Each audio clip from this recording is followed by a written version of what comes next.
As a construction worker, I realized just how important the plans were. Here we are 40 years later. We're doing good work and people love what we do and we love the people we work for. And I don't know how much more you can ask out of life.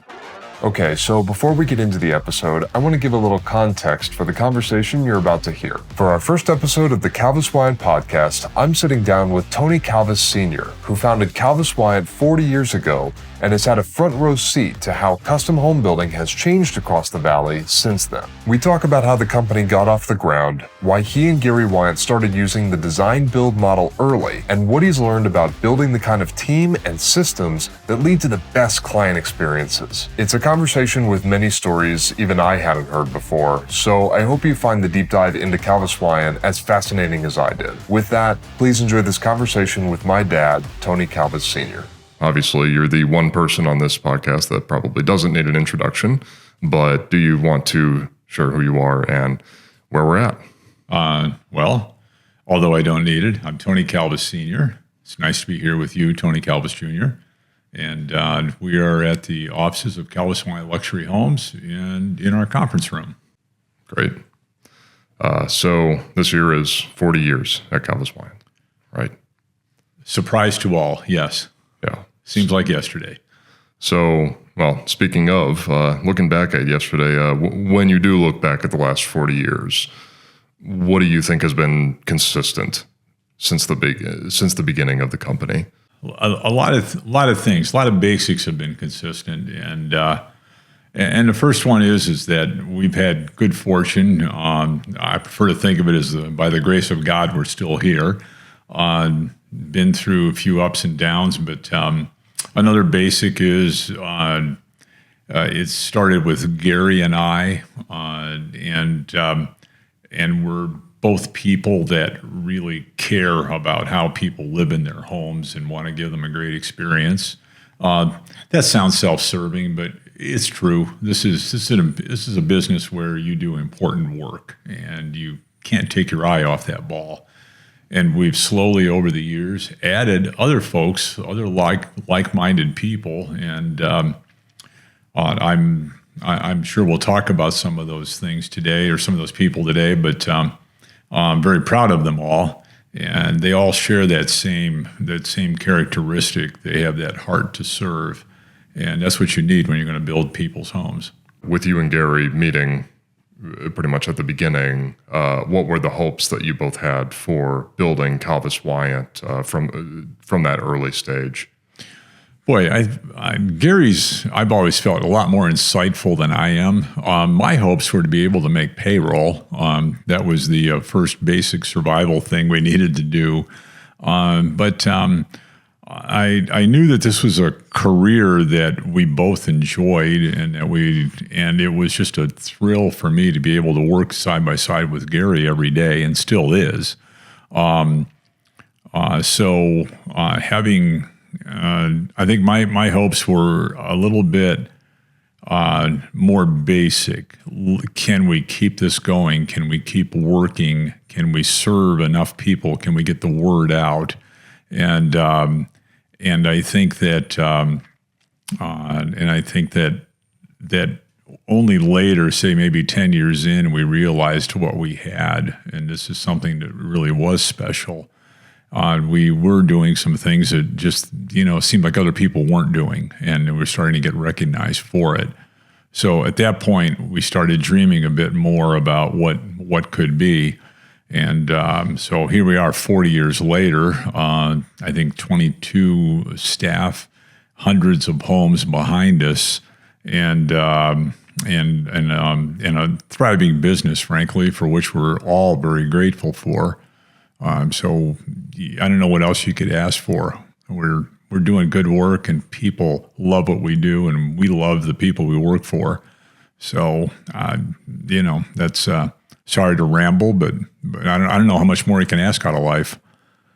You mentioned that about 10 years in, you started to realize, okay, we have something special here. What were those signs, that told you that, and what gave you the momentum or the energy or the motivation to continue to build and know that this was a life pursuit that you both wanted? I think that, hey, Gary and I had kids, so we knew we needed to feed them. So, of course, there's always that you need to do something with your life, and you need to do something that adds meaning to someone else's life. And it was just very fulfilling work. I think that one of the early wins that really taught us something is we had some favorite clients, Barry and Kathleen. I hope they hear this sometime. And they built 3 houses with us over those first few years. And so, like we always joke, we want our customers to have just a little bit of ADD and get tired of the one house and think of something else they'd like to have. And the confidence that people showed in us, and the just the joy that our work brought to them is, Gary and I find that very fulfilling. Yeah. So let's move into some of the lessons that you've learned along the way, and let's focus in on, from a client experience standpoint, as clients have come into Calvis Wyant throughout the years, what do you notice that they are what preconceptions do they have coming in that they suddenly find is perhaps very different, or the opposite of what they were thinking they were walking into? Maybe it's the perception of they've met with a few different builders or design build firms and come with some preconceived notions around how the process is. But I don't want to put words in your mouth, but I'm curious what clients have been coming in with and seeing as, oh, Calvis Wyant is different in some capacity than what I expected. To answer that question, I'm going to put it in the framework of the changes we've seen since the beginning, and I think that's what you're asking. Before we got into business, 40 years ago, it was a prevailing thought that you would start with the architect and you would get your house drawn, and then at some point far into that process, near the end, when you had a permit, you would go seek out a builder or perhaps a couple builders to give you a price for it. That was what we call a design-bid-build model. And with the increasing complexity of today's homes, that design-bid-build model doesn't allow you any flexibility, because you've gotten so far in the design before you bring in what's going to be your longest relationship, and that's the builder, that it makes more sense now to do a design-build process where your whole team is put together. So occasionally we'll run into somebody that still has sort of that mindset about, hey, I like to get the design work done and then go seek out people who might build. But that usually reflects either budget constraints, so the client maybe is in danger of designing something that they can't afford because there's no one there to tell them that they can't, to tell them what their choices mean along the way, or it's maybe just antiquated thinking. But on our system now of starting with, we need to be involved at the pre-construction stage all the way through, so that what you put your time, our clients put their time and effort and emotion into, actually does come true. There's statistics out there about the number of homes that don't get built. They get designed but don't get built. And we just didn't ever want to have a client with that experience. We wanted to make sure that if they design something, it's going to be built. Well, and I think that speaks to how, I don't know if innovative is the right term, but ahead of the curve you were with being a design build team between you and Gary. You saw this from as early as the 80s. What was the environment like in that time? How much more frequent were designs happening but builds weren't? Right. I think back then we looked up statistics, and I can remember it being like 80% of the homes that were designed in the absence of the builder, basically just 80% of the homes, the projects that architects designed, never got built. And that was just horrifying once we learned that. Yeah. And so my background as a construction worker, I realized just how important the plans were. If the plans, it's back before the term garbage in, garbage out probably was ever born. But if the plans weren't any good, then the project wasn't going to go smoothly. You were having to figure out too many things on the fly. What could have been fixed with an eraser early on, this is back to the paper days. There was no CAD. But what could have been fixed with an eraser, in 30 seconds now took, a day's worth of work and demolition to fix it later in construction. So we realized at some point that no one was doing design build. It was truly an innovative thing back in the 80s in this area, in this market. Eventually, I think a lot of good builders have sort of caught on to this is the way it has to be done. And that whole notion of go out and design the home in a vacuum without the rest of the team involved, particularly the builder, that just doesn't work anymore. So how big was the team in those early days? Let's call it the first decade. Yeah. Just you two? Well, it was just us. Yeah. We started out just the two of us in a guest house / office next to my house. And it worked really well. Did our first subdivision together, had all of our client meetings there, and that's the way we started out. And we eventually got to the point where we needed to hire our first superintendent and then our second superintendent. And your mom informed me at some point that a secretary is not a wife and a wife is not a secretary, so we probably needed to get into a real office and have real staff. And when was that first office? Pardon me? When did you move into that first office? Boy, that would have been probably early 90s.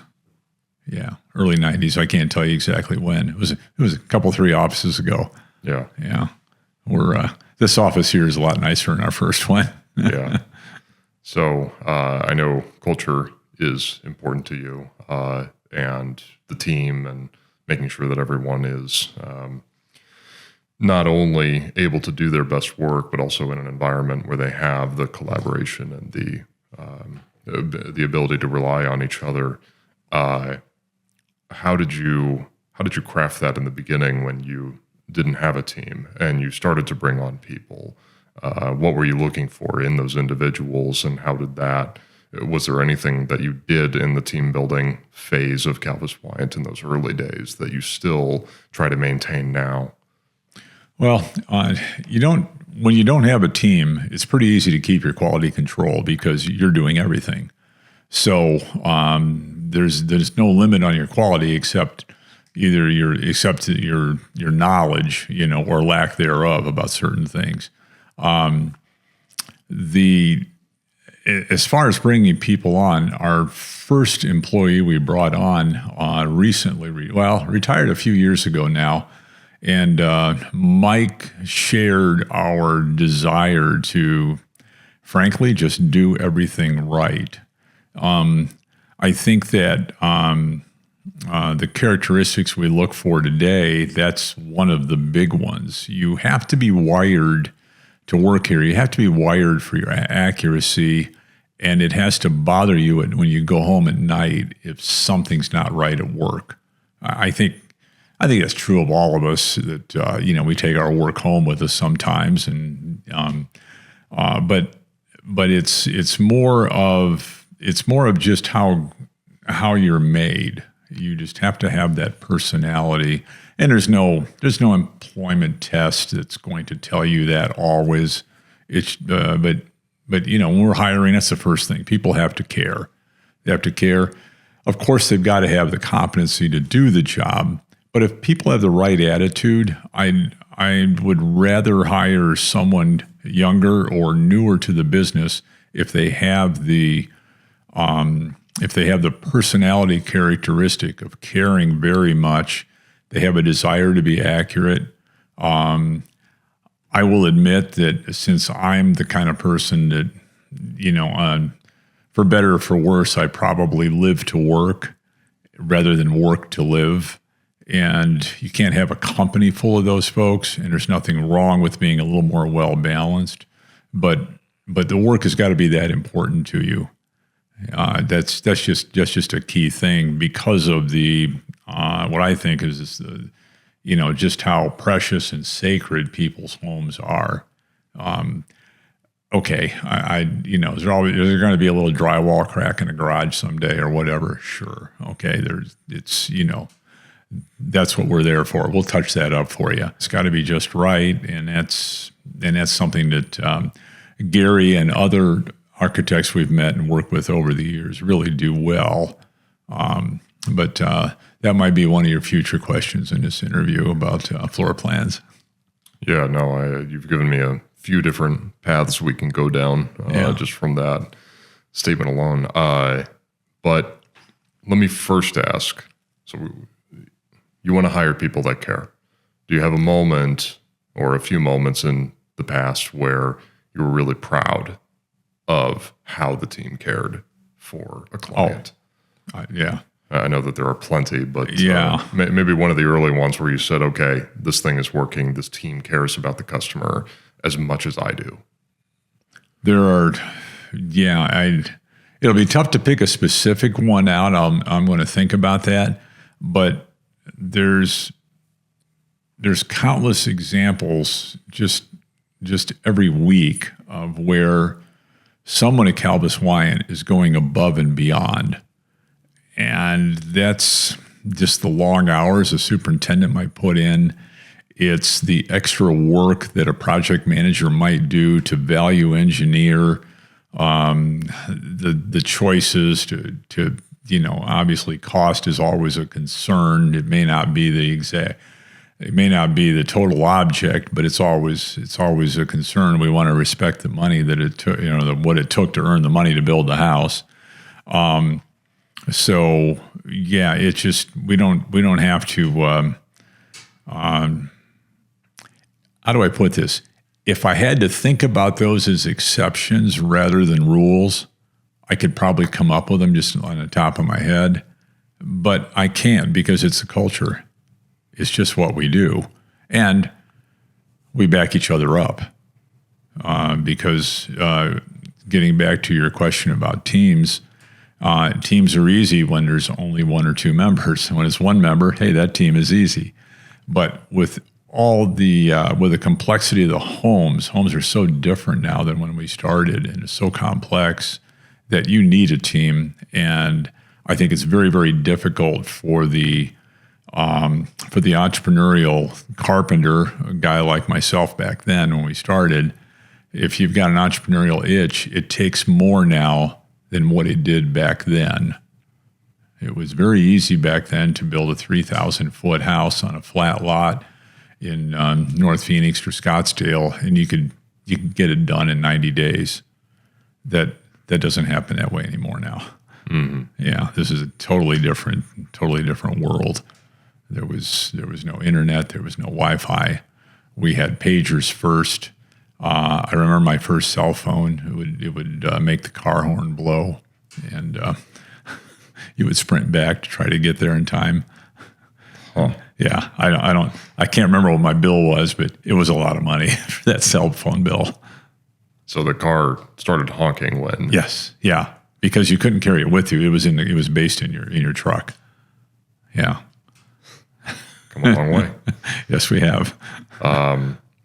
So obviously, when someone is considering building their own custom home, whether they've done it before or not, They have to look at the businesses out there that are going to be some form of architecture as well as the build, as well as perhaps a few other add-ons. But really, I think the surface level is looking for the architecture that you like and the build quality. But perhaps even more important is going to be finding the right team, right? So to circle back to this focus on teamwork, how does that translate into the client experience? Assuming all other factors are equal, they have an architect that they like, they have a builder that they like. How does the team impact their project? You can't build a custom home. You can't build a custom home efficiently and well without everyone on the team coming together. I liken it to making a movie. You might have name brand actor, you might have a great director, you might have great location, great story, but if there's not that synergy there, if there's not that connection between the leading characters, if it's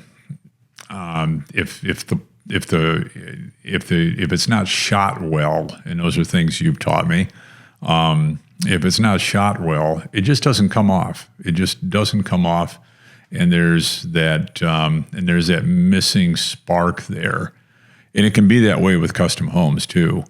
But we're very lucky here in North Scottsdale and Paradise Valley. Scottsdale and Paradise Valley is predominantly, the majority of our work. But we're very lucky here that we have a lot of really great, talented people. And one of the talents that we bring to a project that we're on is a high level of organization, because if the team is pleasantly coordinated together, then they're not fighting each other. You might be fighting a hillside lot that's difficult to build on, but you're all working collaboratively together to come up with the best solution for that topography, if that makes sense. Of course, yeah. Yeah. So how do you give a client the confidence and the clarity that this is a team worth trusting, that when we get those difficult hillside lots, the team is going to rally together and figure it out, as opposed to becoming a team that suddenly doesn't trust each other or, doesn't collaborate as well? How do we instill that confidence and clarity into the client? I'd like to say it's several things. First of all, we have to go back to we have to look at what the client's experiencing, what their needs are. They have a problem. They want to come together. They want a group of people to come together, and they don't even know who the group of people should be, to create what is going to be one of the most important endeavors they embark on. So if they have those fears, and I think that after, frankly, 40 years of being around, one of their first fears that they're going to put aside is that, okay, these people have the experience and they have the track record. We'd like to talk to them. They come in, frankly, and the first thing I do every time a new client is considering us is when they're in, I introduce them to as many people as are in the office that day as possible. And chances are that we've spent some time with them looking at houses and perhaps our other projects under construction, so that they can just get a sense of the people that work here. Social media has been a big boom, or a boon. Is that the right way to put it? It's been a real advantage now that we didn't have before, because people can see on LinkedIn and other sites that we post just what our customers and what our workers, the people that are part of our team, what they have to say. So I think that research that they do is just like anything else you buy. It's more extensive. You just look at how many stars on Amazon and you go ahead and buy that, brand of toothpaste. But this is more than that. So also the thing that we like to discuss early on and discern from our clients, do they want a process? Are they process oriented? There are some folks that are a bit more free thinking, like an organic process. Organic to me usually means like, we'll just kind of see how it develops. And that's okay from a design standpoint. There's usually the topography and the site and the views and just the conditions are going to lend themselves to certain solutions, design solutions. And so, that just has to come together and be developed. But the process of how we do this has to be a process. Otherwise, it's such an expensive and such a complicated endeavor that you just lose track. You get sideways, and then pretty soon you lose that collaboration because one hand is doing something the other one is unaware of, rather than talking to each other. And so that's where it goes. Yeah, so we're big process people. Part of this too is and I'll freely admit that not everyone should build a custom home. If it's something that you want to do for your family, for your spouse, for your partner in life, it's something you want to do together. That usually makes for a really good start. That's the kind of folks. We've built lots of homes for people that were just, they're not really a family. Everybody's grown up and gone, but just for themselves. And we're looking for people that want to transform their lives through how functional and beautiful this house is going to be, how it will serve them. So, long-winded answer, but I hope that gives you a feel of just how we look at this. And I think that clients, they appreciate the clients that appreciate the process and are willing to devote the time that they need to give to it. Then we just sort of click right off the bat. It doesn't take long to get to that. By that first meeting, we generally know if we're a good fit. And frankly, if someone's not a good fit for Calvis Wyant, I look at it as my obligation to perhaps suggest one of our friendly competitors and who are mostly friends that might be a better fit. There's nothing wrong with that. And people helped me when I was starting out, and sometimes a smaller company and a newer company might be a better fit for that particular project. Yeah, so I was actually going to ask on this, but what walk me through your process for deciding if a client is a good fit or not. And the joke around here being that you will just as easily talk them out of doing business with Calvis Wyant as you will talking them into it, right? So, clearly from a customer standpoint, they should feel that confidence that we're not going to bring them into a project that's not right for them. But what's your personal take on that approach?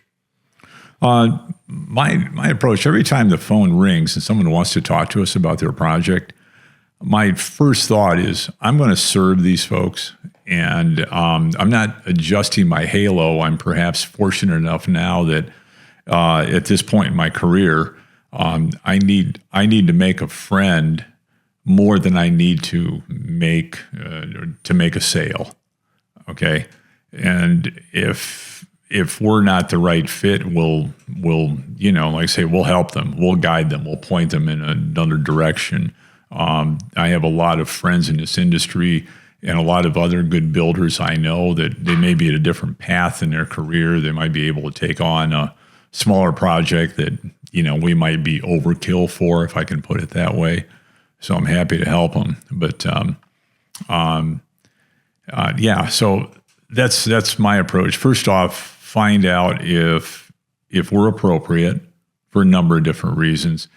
These custom homes are expensive, no more expensive than the other homes in those custom home neighborhoods, but they are, if someone's got a budget that they're really going to be stretching and straining to do what they want to do, then I'll be the first to tell them, let me talk you out of this so you don't waste a lot of time, energy, and emotion and money on going down this path, because I'm going to tell you. And I like to point out and say, if you're looking in a price range of, say, $3 million in today's, I don't know how evergreen that this remark will be, but $3 million in today's North Scottsdale market, it's what you might spend in a Toll Brothers community, which Toll Brothers builds a great home and a lot of amenities in those communities, but they buy their toilets 600 or 1,000 at a time. We can't get those economies of scale just building one home. We might need 4 potties.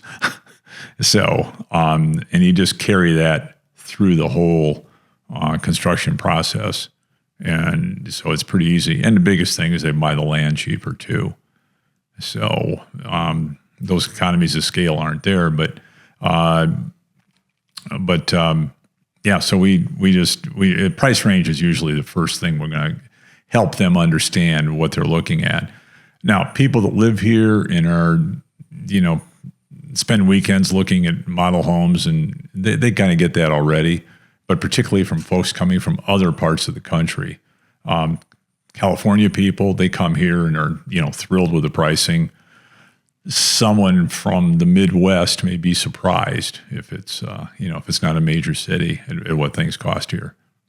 Yeah. But speaking of cost, you look at Toll Brothers, who might be able to build off of their scale, but how does Calvis Wyant, how is Calvis Wyant good stewards of every dollar that go into a Calvis Wyant home, to where those dollars spent still have tremendous value in comparison to, one of the, homes that are done at scale?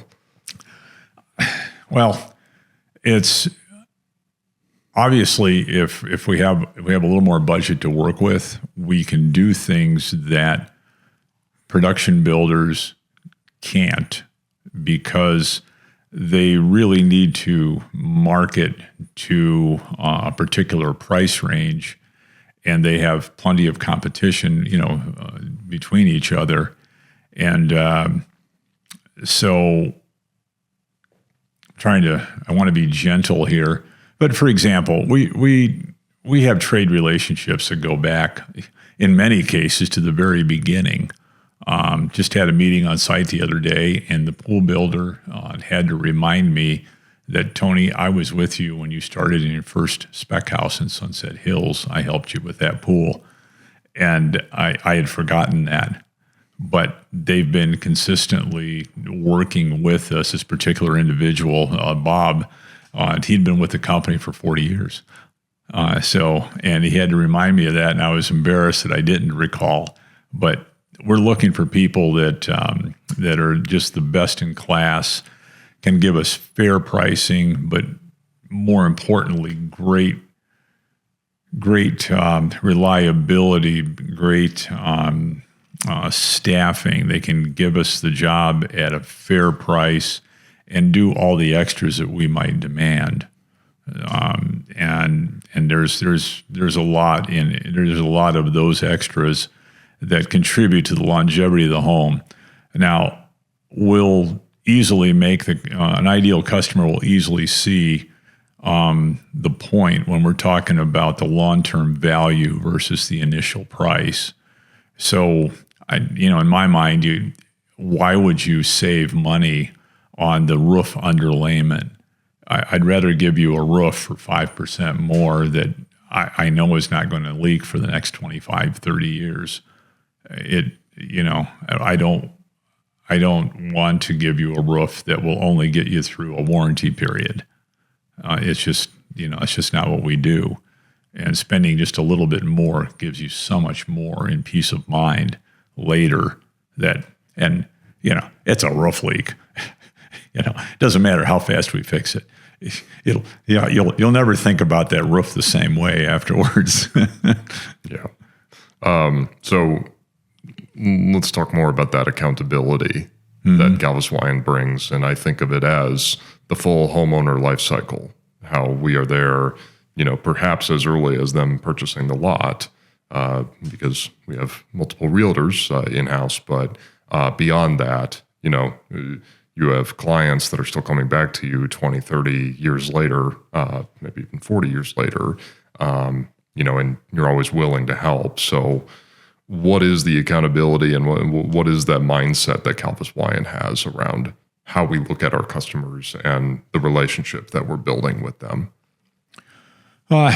We had to wrestle with this early on when we, frankly, didn't have the resources and the money in the bank to always be able to do things that were judgment calls. Were they really a warranty issue, or is it,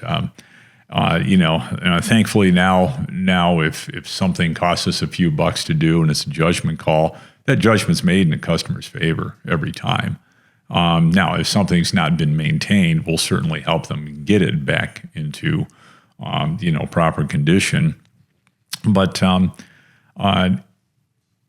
it just is just an easier way to live. What I tell people is, look, I want to come over for barbecue or, cup of coffee some morning, whatever. I want to see you socially. I want to find out how the kids are doing, and you got grandkids now, and just et cetera. To me, that's the relationship I want. I don't want, it's just not worth it to any of us here at Calvis Wyant to have any contention about something not being taken care of. Now, having said that, we do have a maintenance division. Houses need maintenance. They're big things out in the elements. So they do need to be maintained, and our maintenance division, Touchpoint, helps our customers take care of that. But that's just so much. It's just so much easier. And again, we don't have a lot of problems, frankly, because of a high degree of organization. We have a checklist mentality for everything we do, and it just makes QC so much easier. After 40 years, we've collected. We've assembled all the mistakes we've made, and we make sure we don't make any mistakes we make are new ones. We don't go. We make sure that our checklists and our processes and procedures take into account what's gone wrong in the past to make damn sure it doesn't go wrong in the future. So what is it about a Calvis Wyant home, living in a Calvis Wyant home, well, building and living in a Calvis Wyant home, that 20 years later, a client still feels as attached to that home as when they first built it? We have plenty of examples of clients texting you, decades later, saying they still love their home. What is it about Calvis Wyant that gives that longevity that you spoke about? A combination of things. One of the big factors is that we prefer to do really functional floor plans. It doesn't mean that we lack any, we don't have to sacrifice the beauty or the artistic touches or the detailing, but there's some really simple things. Every house we build, especially in the last 25 years, I'd say, which we try to use 3-foot doors everywhere in the home. We try to, every floor plan will have a powder room. It'll be around a corner somewhere. So it's, your guests have a sense of privacy when they're finding the powder. We make sure that there's 48 minimum and more like 52 inches between the countertop and the refrigerator, so that everyone can work, the countertop on the island, and so everyone can work in the kitchen and feel comfortable. There's 1,000 little things like that, every floor plan of ours, you walk in and you immediately have a sense of arrival because you've got an appropriately sized foyer before you're thrown into the family room, living room, and there's always glass to see something. It's either a gorgeous backyard, it might be a mountain view, it could be a stunning pool and spa entertainment area, whatever. So kids' bedrooms are on one side usually. The primary is going to be on the other side just for some privacy. Things make sense. You're pleasantly led down vestibules and hallways to your destination. I've always said that a good floor plan design is one where you don't feel like you've seen the whole house at once. You go around a corner. Now, we're not creating bowling alley hallways and doing things to, put things at the other end of the house just for the feel of it. But it's just the way you design it. So first off, it's just a great floor plan that functions well and supports how most people like to live. And if it's a custom built home, it supports how that family likes to live. But we always do it as a service to that family. We always want to accommodate their particular requests for their lifestyle in a way that would be easily modified or adaptable to the next buyer.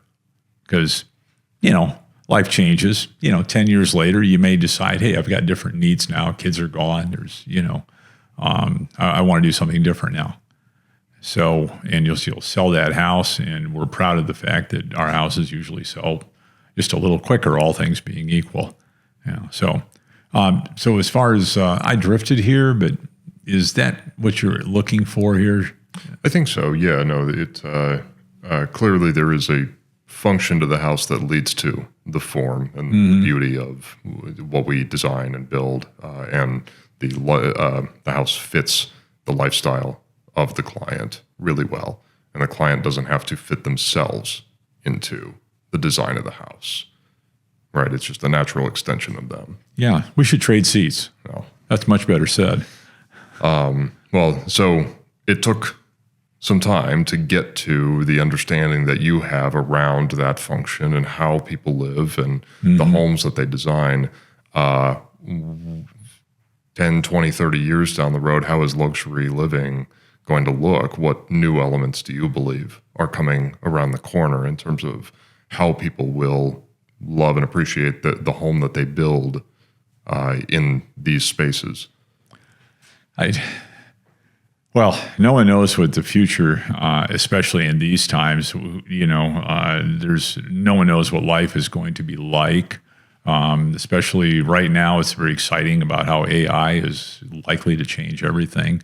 But basic needs are always going to be there. You're going to need your private spaces. You're going to need your entertainment spaces. You're going to need a home that is comfortable, and both from personal comfort as far as temperature and keeping the elements out and filled with light, to be pleasant to live in. But I think the basics of human nature are obviously going to be the same. We're not going to change, but we're going to have new devices and new ways of doing things. I'll give one example. We still build a few theater rooms, but things are different now. No longer are we doing the theater with a screen that rolls down and using projection. Now we're doing everything with these wonderful digital monitors that are I don't know, an 85-inch TV is kind of a normal TV right now just for the living room. And but one big change in society is that we have all of our entertainment on a laptop or on our iPhones. And so we don't need to all gather in one spot to watch that movie. And we can see it in a lot of different places in that home. And that's the way things work. Now, boy, it's fun to sit down and watch a movie together, but pace of life is pretty fast these days compared to when we first started. No longer can we build those houses in 90 days. Yeah. And looking back, the living room wasn't designed to have a TV as the centerpiece, but then it became that, and now it may shift away again. Yeah. Maybe TVs will go away. So I don't know. Protecting the future is pretty tough. So not my specialty. Well, let me ask it a different way then. What do you hope for Calvis Wyant over the next 10, 20, 30 years?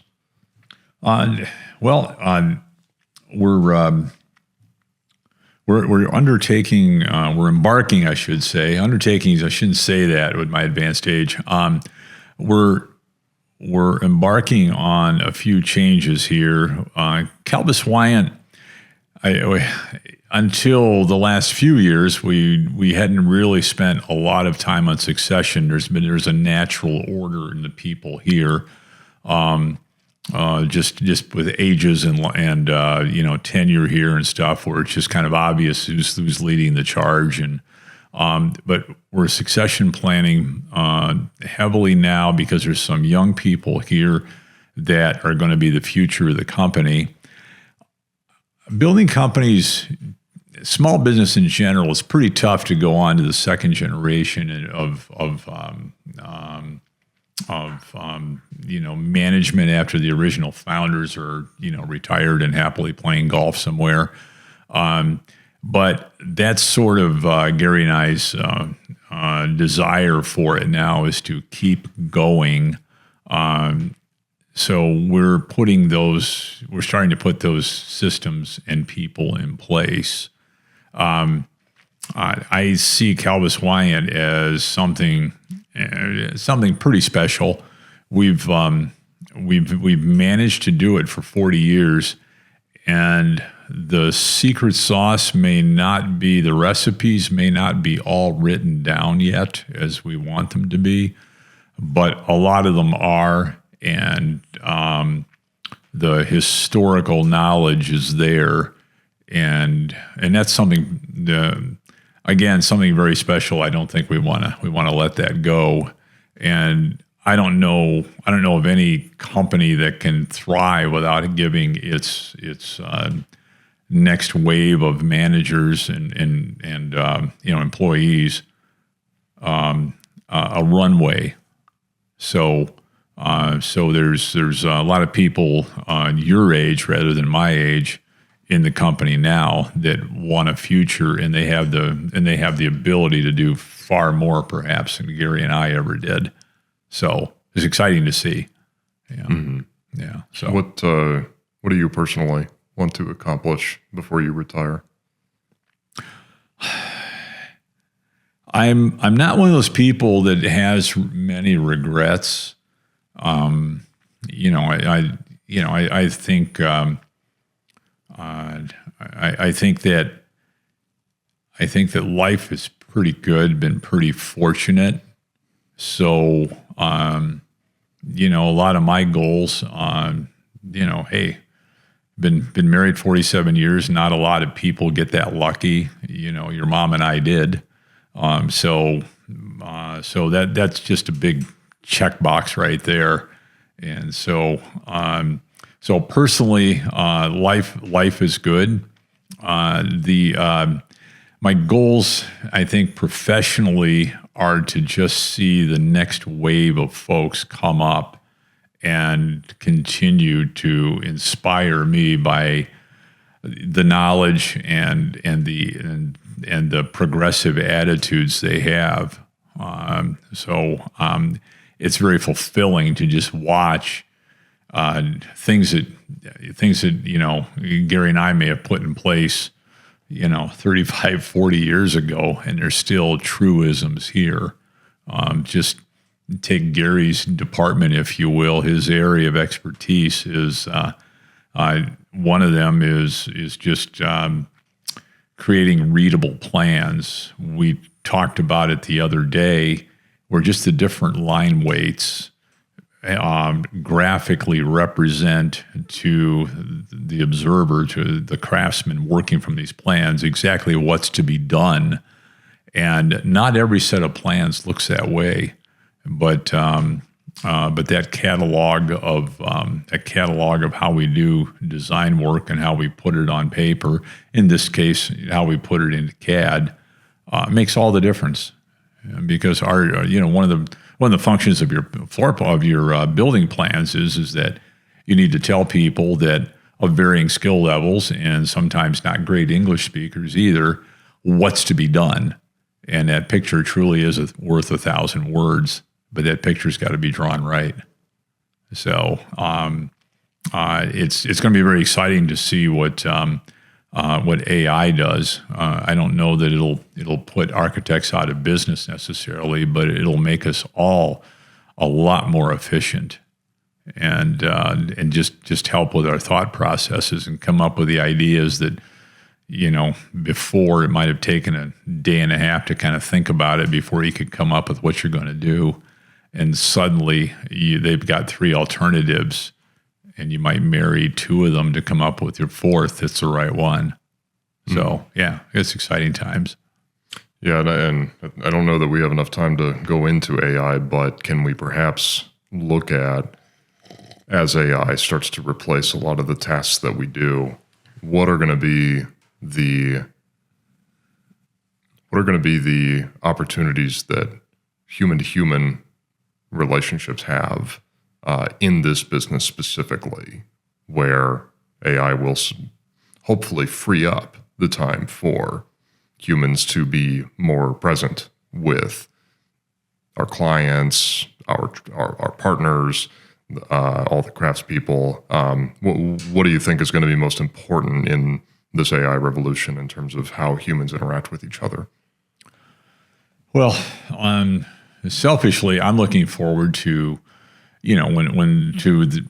every time there's a report I need to look at, or we need to look at as a company, particularly in the accounting department, just looking at financials is something that I'm gonna love it when we can plug everything to AI, and it's going to tell us right now with maybe half of the effort what's going on every project at any moment. That's just going to be it's just going to make things just so much easier to manage. Scheduling is something too, is that at the end of every day, it goes into our logs of what's happened. And I think that AI would be will be really helpful with that. I know some, especially I think commercial companies are leading the way on this, and hasn't trickled down as much yet to the residential. But having that agent, is that the right word? Sure. Yeah. Having that AI agent tell you, okay, hey, great, because of this delay over here, because of the boat with your slabs couldn't be unloaded at Long Beach because there was a backup of boats that had to be unloaded.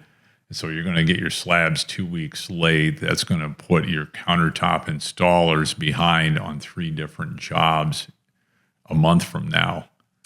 That, just being able to put together that downstream effect from all this stuff is going to be just game changing for us. Because that's what we always have to. That was what we always have to fight in this business, is scheduling, and so many things are moving and beyond your control. So AI is going to be great for that. I think that AI is already obviously helping with the marketing side. It's allowing us to get our message out more than we could without it, certainly. So yeah, I'm excited about the future. Yeah, no question. So to wrap up, what can a client or prospect who walks through Calvis Wyant stores, what's the experience that you want them to have and that you promise that they will? I think a client that walks through the door, they're saying, okay, is this a place where, number one, are these guys competent? Number 2, are they trustworthy? Let's reverse that. I'd say trustworthy first, competent right there, close second. Are these people that communicate well? Do they have the accountability gene? do they have the ability to get nobody builds, the builder doesn't build a house by himself. There's 60 or 70 or more different vendors and trade partners. Do they have the ability to get the crews together, the work? Do they have the relationship where their project comes first? So we're going to get this home done in a timely manner. Are they the kind of folks that will enhance what we're doing and not create drama? That's one thing, is that life has already got enough drama in it without your builder being dramatic. So you want your custom home to be just a lot of fun, and everyone involved with that team has got to have a can-do spirit. Those are the basics. Obviously, and they're going to see just from talking to our other customers. Generally, people are referred to us and are familiar with us before we walk in, but they're going to see from just how we approach things, how we do things, that hey, these folks, I don't have to worry. I don't have to worry about giving them a check for progress or deposit or whatever. I know it's not going anywhere except where it's supposed to go. So that's the basics. Home building's complicated. We live to provide that solution. So, yeah. Okay. Well, when you film in your conference room and you wave to people, then yes. Well, anything else that you want our audience on social media to know before we sign off here? Well, it always comes to me right after we sign off, but I think that I think that the wrap up is that this is important work. So our audience is a lot of people, potentially prospects, but a lot of folks in our industry, the design, architecture, and in various trades. And this is meaningful work, and all of us here are so grateful for those relationships. And it's been a great 40 years. Let's see if we can go another 40. Yeah. Well, happy 40th. Yeah. Yeah. Thanks. Thank you.